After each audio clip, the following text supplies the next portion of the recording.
আমরা যারা নতুন কন্টেন্ট ক্রিয়েটর হতে যাচ্ছি, তো অনেকেই আমরা লজ্জা পাই ভিডিও তৈরি করতে যায়, ভিডিও পোস্ট করতে যায়, যে আমি পোস্ট করলাম কে কি বললো। আসলে ভাই আপনি এগুলো থেকে বিরত থাকেন, যে কে কি বললো এগুলা কখনো ফলো করবেন না।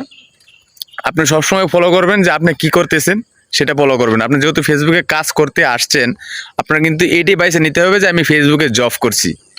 সো এটা আপনার যদি বাইসে নিতে হয়, তাহলে কে কি করলো কে কি বললো সেগুলো দিক দিয়ে কোনো সময় কান্না দিই। হয়তো আমরা যারা নতুন আছি, আমরা কন্টেন্ট তৈরি করতে লজ্জা যদি পাই, তো তাহলে সবসময় চেষ্টা করবো একটু নিরিবিলি জায়গায় যায় যেন আমরা ভিডিওটা তৈরি করি। কিছুদিন যাওয়ার পরে আপনার অবশ্যই সব কিছু ঠিক হয়ে যাবে। যেমনটা আমারও হয়েছিল, হয়েছে না এমন কিছু না, যে আমারও হয়েছিল যে মাঝে মাঝে লজ্জা পাইতাম। কিন্তু এখন আমি দীর্ঘ 7-8 মাস যাবত যখন ভিডিওতে আসছি, এখানে কাজ করতেছি, এখন কিন্তু আমার তেমনটা মনে হয় না।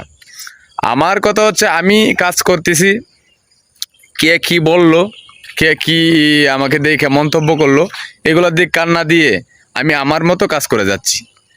আর কে কতটুকু ভালোবাসলো, কে কতটুকু না বাসলো, এগুলোর দিক দিয়েও কান না দিব। আমি আমার ভালোটুকু করার চেষ্টা করব সর্ব জায়গা থেকে। আমি যদি ভালো করি, অবশ্যই আমাকে মানুষ সাপোর্ট করবে, মানুষ ভালোবাসবে। তাই আমার ভিডিওটা একটু লম্বা হয়ে গেছে, তো এই জন্য দুঃখিত।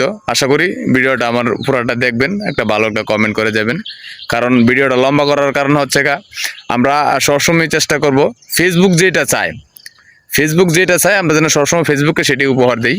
আমরা কিন্তু ফেসবুকের একটা ধরতে গেলে সেলম্যান। আমরা ফেসবুককে একটা ভিডিও সেল দিই, ঠিক আছে, মার্কেটিং করে একটা ভিডিও সেল দিই।